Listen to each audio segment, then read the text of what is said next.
Hey there, and welcome to episode 2 of The Last Review. This is your host, Sergey Fenswick, not my real name, and today we are looking at the most followed, unfollowed, and followed back again podcaster and news commentator of all time, Bridget Phetasy, and how she took her not a news show but still covers news show, Dumpster Fire, and made it a sublime mix of humor, insightful news coverage, and mental health support for its viewers.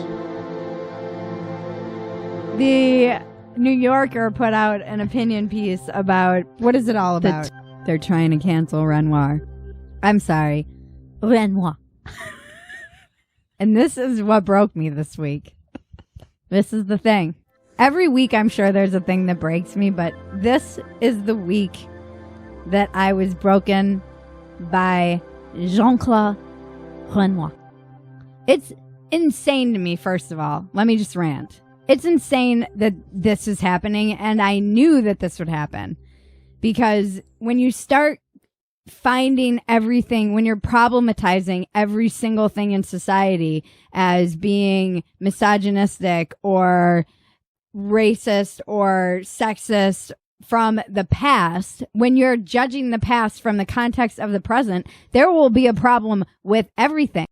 It's an ideology, though, and you start looking back and saying anything that existed before this certain time period is problematic, and we need to get rid of it. We've seen this over and over again, and now it's happening with Jean-Claude Renoir, and I will fight for Renoir with my dying breath.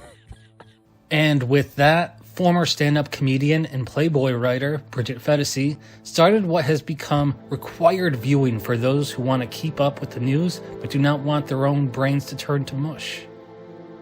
Before we get into why the ever-comforting, ever-entertaining Dumpster Fire is the cure for mushy brain syndrome, we must know what it is.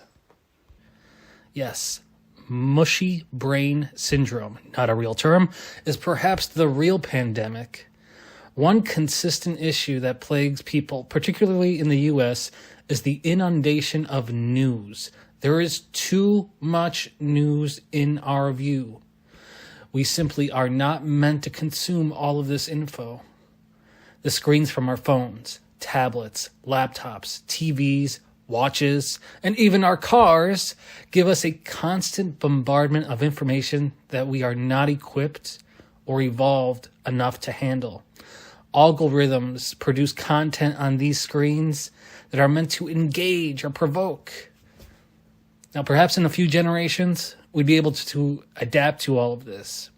But these days, depression and anxiety have reached highs not seen before. Here are the facts. Depression in teenagers has abnormally increased over the last decade. Adult anxiety has abnormally increased in the last decade. And everything got exponentially worse when communication became limited during the COVID pandemic. Enter Bridget and her entire network of shows. Her podcasts aren't simply more information overload. Her podcast, Walk-Ins Welcome, features guests from all walks of life from all over the political spectrum, all of them tied together by one bond. They possess a potent amount of thoughtfulness. Then there's the podcast with her husband, Jaron, called Factory Settings, which puts mental health and social emotional learning into focus. But the main event here, the reason why I'm here, is the show called Dumpster Fire. Late last week, Trump claimed that he was going to be arrested. A string of AI-generated image of his arrest then went viral. I mean, honestly, the best thing that could probably ever happen to this guy's campaign would be for him to get arrested and have him do like a perp walk, and then he can totally put himself on the cross and martyr himself as the victim that he loves being of this media witch hunt, and he can kick the can and gin up all kinds of support from the subscribe. People still donate to Trump, which is hilarious to me. You should be donating to your favorite YouTube warriors, Phetasy.com.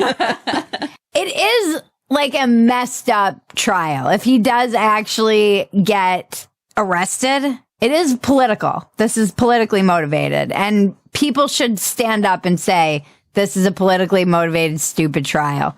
But it would be hilarious if he got arrested. And I'm not going to lie.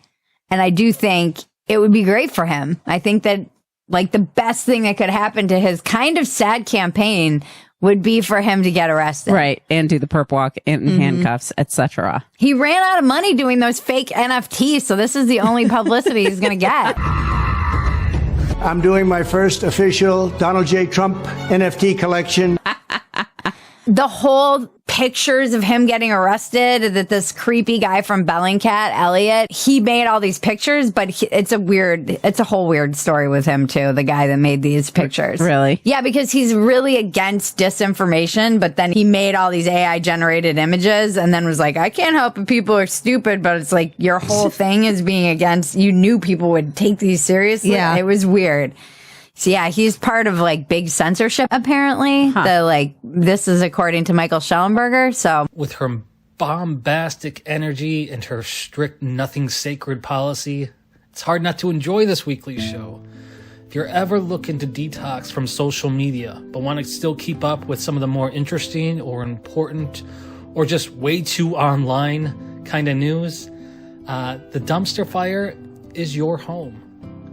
Bridget Phetasy and her crew are the home for the politically homeless. They are the South Park of cultural and political podcasts. Now that's deservedly high praise for a show that started with a handheld mic in a garage. I was there watching when episode 1 dropped. Watching her build a show and a brand was inspiring. Little by little, you can see Bridget learn from mistakes, evolve, but never lose herself or her genuine, sarcastic, and kind personality.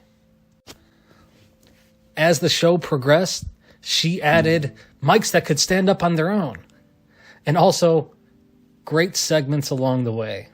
From Breaking Bridget, some absurd news of the week, to the BDE Award, I'll let you figure that acronym out, to the Internet is Glorious, which is a palate cleansing and positive moment of zen, the show became familiar with its audience and had strong, long-running bits.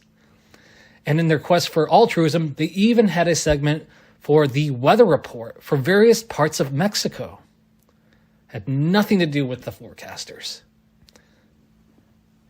She smartly added sidekicks and writers like Samantha Shahi, aka Sammy Flaps and Folds, and the determined cousin Maggie, and she then let their voice be heard more and more as the show went on.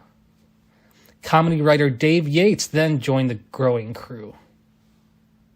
Like a Sergei Fenswick, they're all essentially disembodied voices for the most part during these shows, but they add flavor and balance. Together they have a pretty good read and a finger on the pulse of America. Sammy Flaps and Folds in particular definitely needs a conspiracy corner segment or spin-off at some point, even if she's going to be a few states away in the near future as the show moves to Texas. The additions to the show led to hundreds of thousands of followers and subscribers for Bridget and the gang. Bridget became a repeat guest on the Joe Rogan Experience. She became the yin to Michael Malice's yang on their appearances on each other's shows. Her success has been earned. She approaches matters in smart, respectful ways, even if she's screaming or pretending to rummage through an invisible dumpster. Yes, Bridget and the Dumpster Fire Show is a complex series of surface-level contradictions, but that's nuance for you. The show's mission is certainly to entertain, and that has enabled them to take on all targets, left, right, and center. In doing so, the show became trustworthy, no longer tied down to allegiances. This leads to some of the best and supremely funny moments. My nemesis is at it again. Elon cancels free lunches at Twitter. According to him, they cost $400 each, totaling $13 million a year. Elon's teaching those freeloaders there's no such thing as a free lunch. I say good for him. All these freaking Google employees get like sushi and massages. It's time to trim the belts around here in tech. This isn't just a free-for-all for everyone anymore. Elon's going to show tech how it's done. He's going to treat those people like the slaves he treats the people mining all of the stuff for his electric batteries. And his Tesla workers as well. No, I have a love-hate relationship with Elon and Twitter. I think it's funny that now he's everyone's nemesis. Once again, proving that I am so far ahead of the curve on these things.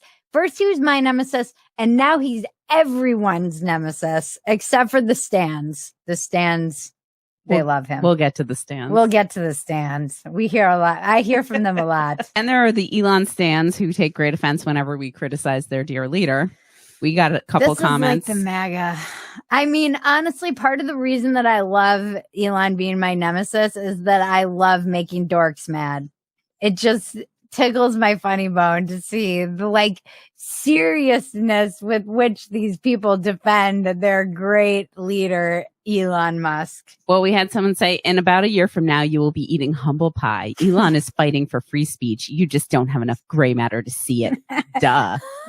It is true. You What do a lose gray nerd matter. diss. You do lose gray matter when you're pregnant. And then we had someone else be like, you're simply asserting some vague, cliched idea about billionaires applies to Elon. First of all, no group is a monolith. And second of all, you couldn't be more wrong about Elon. Part of the reason his companies are so wildly successful is he constantly seeks criticism and feedback and tries to kill hierarchy for hierarchy's sake in all of his companies. What we're seeing now with the firings is Elon simply trimming the fat by firing adult children who don't understand you shouldn't trash, not simply disagree with their boss in public. A rather generous bit of self-filtering on their part. It's like people get so mad. Oh, God. His mom joined. It's so funny. What? I said I didn't know his mom joined. It's just so, I mean, it's endless. We get this endlessly, and I love them so much. Well, this leads to your favorite meme of all. I like Maggie's. That also makes them hashtag mildly infuriating. Do they go after too many targets? Maybe. I was not lying when I said Bridget is likely the most followed, unfollowed, and followed it back again commentator out there.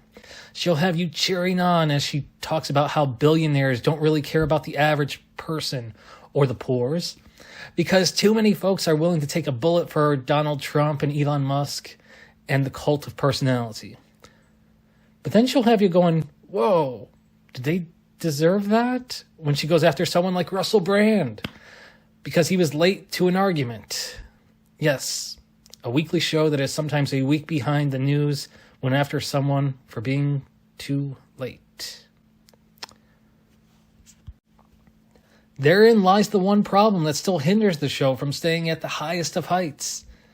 The targets are too often people. When Bridget focuses on the issue behind a person or behind an event, the show is at its best. But when the show snipes out a popular person that might have some loyal followers, she still acts a little surprised by the blowback. Simply stated, the show is still best when it goes after ideas.